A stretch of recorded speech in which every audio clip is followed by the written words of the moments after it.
Welcome to FiberChronicles. I am Bonnie. I haven't been here in a while. I have been not feeling well. I took a vacation, visited family, and so I haven't gotten as much done as I would like to. But I'll talk to you more about that at the end, and I will just get started right in with my yarn-related and fiber-related things that I have done.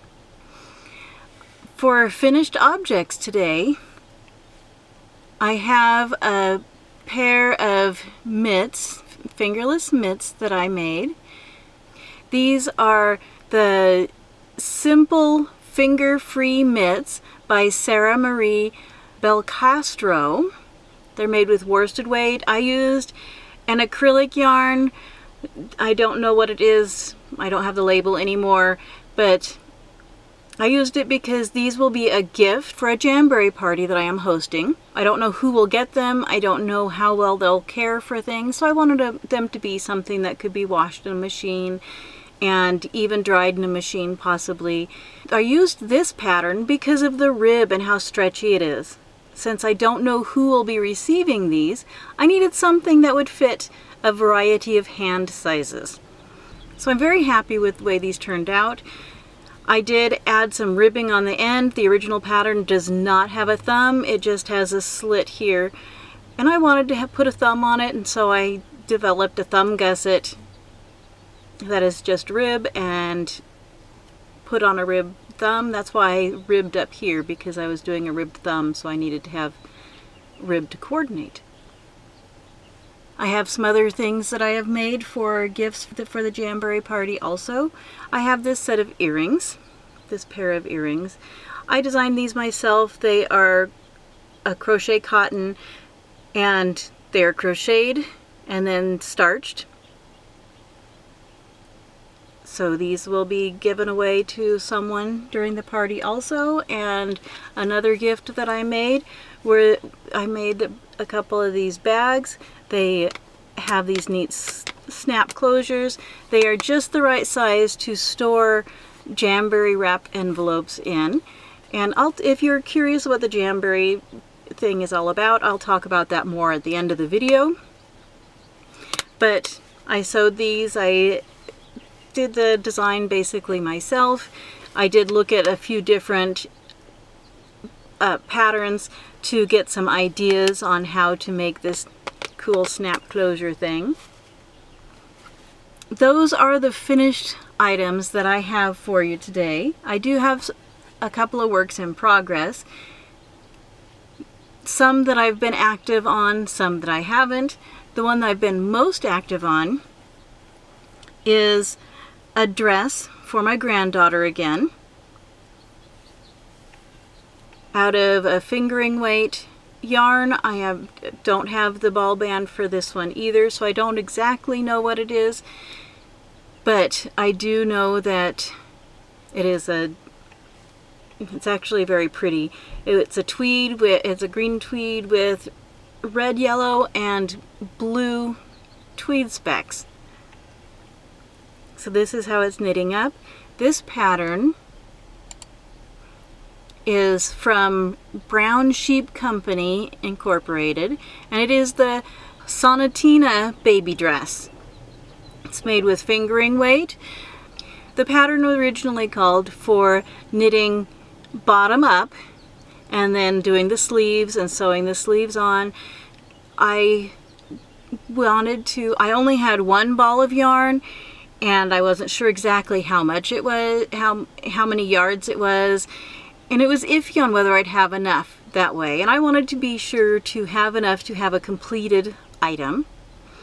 So I decided to do top down and just make it as long as it goes, and then it could be tunic length or dress length, whichever it ends up being, and that would be just fine. So I actually started with the sleeves, since they were done separately. And I changed the sleeves a little also.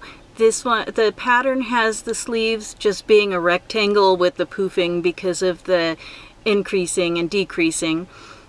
And I'm not really fond of that construction, even on babies, because that isn't the way we're shaped. we are shaped with shoulders. It wasn't the style of the bodice is not such that it is made for a drop-down sleeve, and yet they wanted to have sleeves that were more like drop-down sleeves. So I did some math and figured out how to make a sleeve cap more like a set-in sleeve. It may not be perfect, but it will certainly work. They'll be very poofy sleeves. I'm curious to know what they'll look like on the sweater. So I have my 2 sleeves that I finished. And I also made some changes on this, that since I was changing it to set-in sleeve style, I actually took off one set of the rib, so 4 stitches on each arm, and then put a curve because they just had it going straight down and then had the stitches that were bound off at the bottom. And the way I did it, I started right here and knit down to the armpit, adding the little the increases or here, and then came back up, picked up stitches. I actually used provisional cast on, and so then I picked up those other sides of the stitches and knit down on both sides. I did both sides at the same time, and then when I got here, then I went across, I added stitches, knit across the back, picked those back up, and then added stitches here, and then the rest is all just knitted in the round. I'll be going round and round until it gets as long as it needs to be. Hopefully it will be about 14 inches. That's what my daughter wants it to be. If it's a little shorter than that, no big deal. I don't know if I'll stop there if I only have a little bit less, but I might. I think it's going to be beautiful. It looks very small like this, but then it stretches out. So it should fit quite well for the 9-month-old little girl that she is, and up to a year-old, hopefully. I thought this would be a nice Christmassy kind of thing. She could look kind of like a Christmas tree while wearing it, because it's green with little specks of color. And I still have this much left, so I'm thinking I'll get the whole dress. My next work in progress I haven't worked on in quite a while.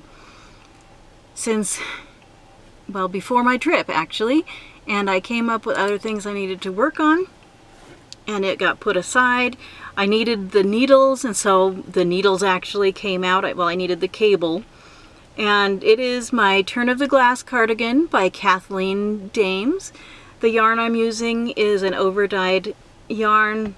I don't know exactly what the content is. I believe it's a wool acrylic blend, but I'm not sure exactly what. I did an overdying. I talked about that in an earlier video. I have only gotten about 1.5 inches done since I last did a podcast. It did get set aside, but now that it's sweater weather again, I really need to get started on it. So soon I'm sure I will be threading the needle back on. The correct needle, I'll knit it back on so that I'm able to continue. This that's on it is a size 2, and I'm knitting with a size 6, US sizes. That makes it a little difficult to get done. I have another work in progress that I've been working on for quite some time. I started it when I needed something else to work on, and then it got put aside as I started working on several other things. It is a pair of fingerless mitts for my husband. Doing 2 at a time again. I really prefer doing 2 at a time. I get the second sock syndrome pretty badly, and so 1 at a time, you only get 1.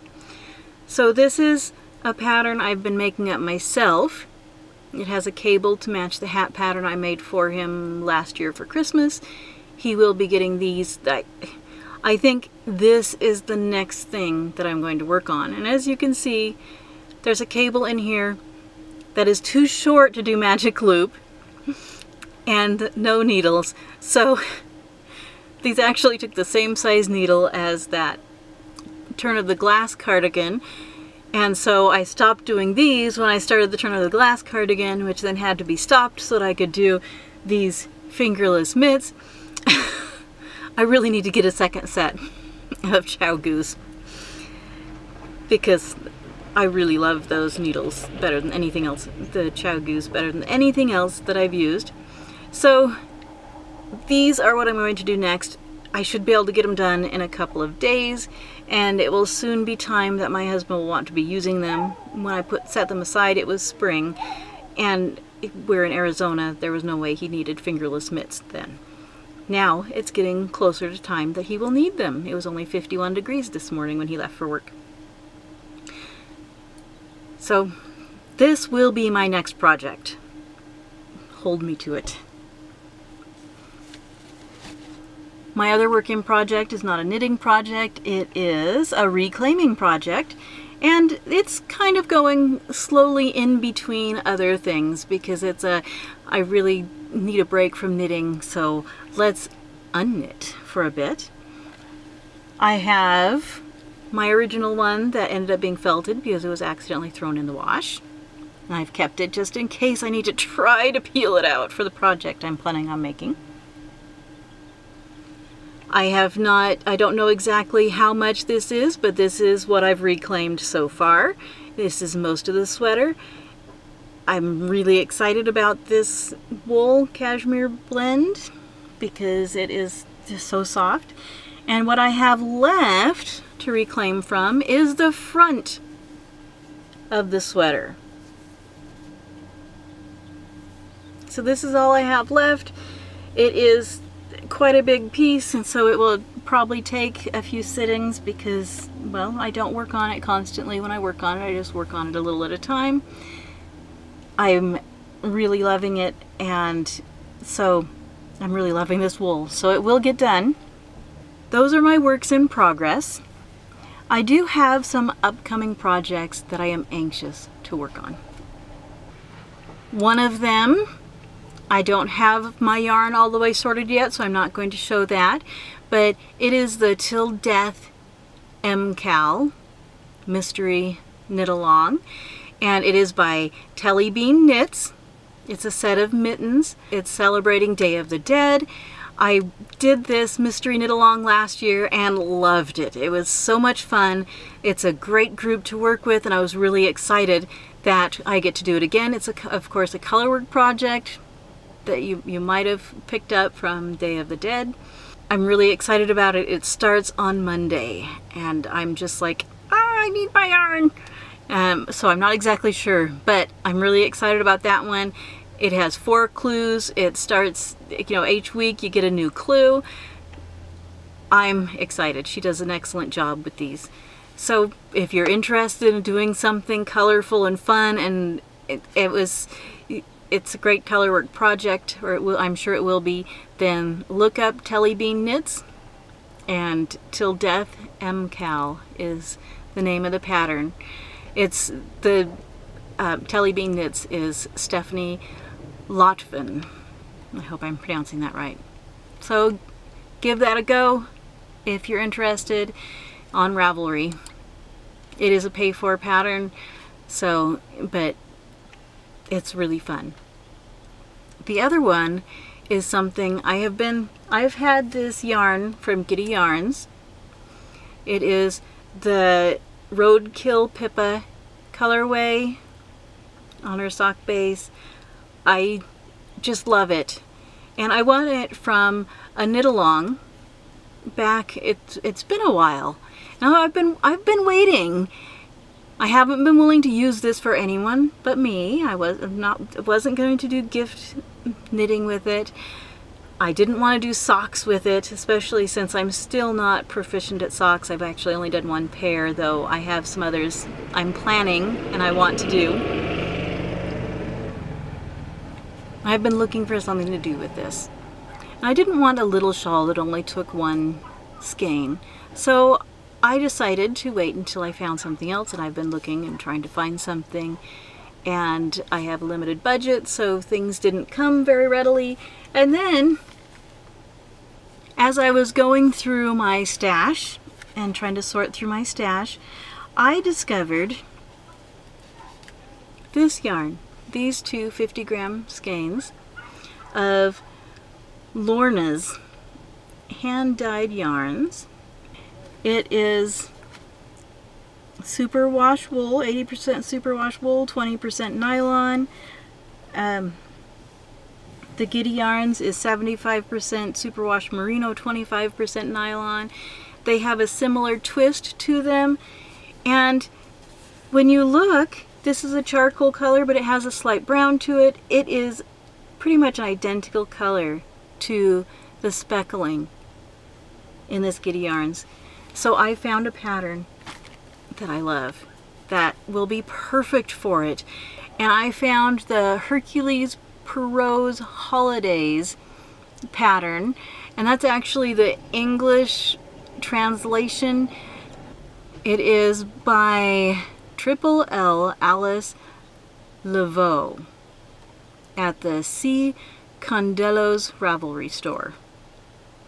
It is a free pattern, which I was so surprised about, and it is beautiful, and it's the right number of yardage, so there should be plenty and maybe a little bit left over, so I might have some minis left over. And it's beautiful and perfect for these colors. I am really excited that I found this because I've been wanting to make something with this yarn, and I keep looking at it. I had it where I could see it in my stash really easily, and I kept looking at it and thinking, I want to make something with that. So I finally have something to make. I'm so glad. That's the knitting content I have for you today. I want to discuss a little bit more here at the end, so if you would like to hear more about what I've been going through and the Jamberry things, then stay tuned or keep watching, and I'll be discussing those with you. So the Jamberry is the part I like. They're nail wraps, which are like heat activated stickers for your fingers. I had hoped to put some on before I videoed today, and I didn't get them on. They look really nice. I'll try and stick up a picture of what my nails look like with them on. I can't use nail polish. I have chemical sensitivities. If I were to put on nail polish, I would be sick for days. And so I haven't used nail polish for over half my life. It's been over 25 years since I've used nail polish. I was so excited to see these. They don't have any fumes to them. There is no problem. And my niece has started selling them. They also have some cosmetic type things, and they also do have nail lacquers and things, but those aren't things I'm interested in. I'm just interested in these wraps, and it's so exciting to me. That now I can decorate my nails, and I'm really happy with them. So my daughter and I are hosting a party. It will be October 1st through October 6th. There will be games and excitements. It's an online party on Facebook. If any of you are watching this before this is done, then you are welcome to join. Just send me a message with your Facebook username, and so I can invite you to the party. It's a lot of fun, and as I said, these are just some of the prizes that will be available. My daughter has made some beaded jewelry that will be prizes also, and she has some cards, some original artwork cards that she is also giving, and there will also be some nail wrap prizes for the games. So I don't really mean to be trying to advertise. It's just I'm really excited about it and haven't done this before, and I'm excited. The other thing I wanted to talk to you about is why it has been over a month since I have done a video. I did go on a family gathering, or a family get-together. I live in Arizona. I have my daughter and son-in-law and my granddaughter live in Washington. We were able to go visit them for a few days. That was awesome. I just really loved that. And I'd hoped to do a podcast there with my granddaughter, my 9-month-old granddaughter, as a co-host, like I did when I was there visiting them in March. But it ended up not happening, and we spent more time together with family and less time doing FiberChronicles things. Then after that, I went down to Oregon, where I grew up, and was able to spend time with my siblings. We had an Airbnb that we stayed in. We were down there for my dad's birthday, and so there was a big get together, and able to see both my parents, able to see people, relatives I haven't seen in decades, some friends and things. It was so wonderful. I just loved spending the time with my siblings, and it was great. I really enjoyed it. I loved being back in Oregon where it's green. There are trees and flowers and stuff that are just wild. And eating wild Oregon blackberries. Oh, I haven't had those in so long. They are so good. That's what blackberries are supposed to taste like. If you have never picked blackberries from the wild in a nice humid area, you just don't know what you're missing. Store-bought ones are nothing compared to these. So I loved that. And since I've gotten back, I've had a lot of health problems. I have some chronic illness issues, chronic migraines that have turned into non-epileptic seizure-like events a lot of times. And so I'm really quite unfunctional when I'm having a lot of issues. And I've just had a really hard time since I got back. And that's one of the reasons I've tried to bring up a shop, something I can do when I'm feeling well, and because there's so much of the time I'm not feeling well, I'm not reliable to actually get a job. And I thought it might be nice to have a little bit of extra income to help pay for my yarn habit. So I just wanted to give a little bit of an explanation of why I kind of disappeared. It's not because I don't want to do this. I really love doing the videos. I like trying to get things ready. I love the knitting. And you know, as you saw, I got very little knitting done either because I just haven't even been up to knitting a lot of days. So hopefully I'll have some turnaround in my health issues and I'll feel well and be able to start getting stuff done, because I really would like to be able to function better. So I hope none of you mind hearing about my issues like that. I don't generally talk about them publicly much. They've just gotten pretty extreme right now, and so it's probably about time they'll start getting better, because they do kind of fluctuate, as chronic illness does. I hope you've enjoyed the video. If you want to find me other places, I am FiberChronicles on Facebook, Instagram, and I have a FiberChronicles@gmail.com account, and I also have FiberChronicles.com. Right now I'm in the process of revamping my website.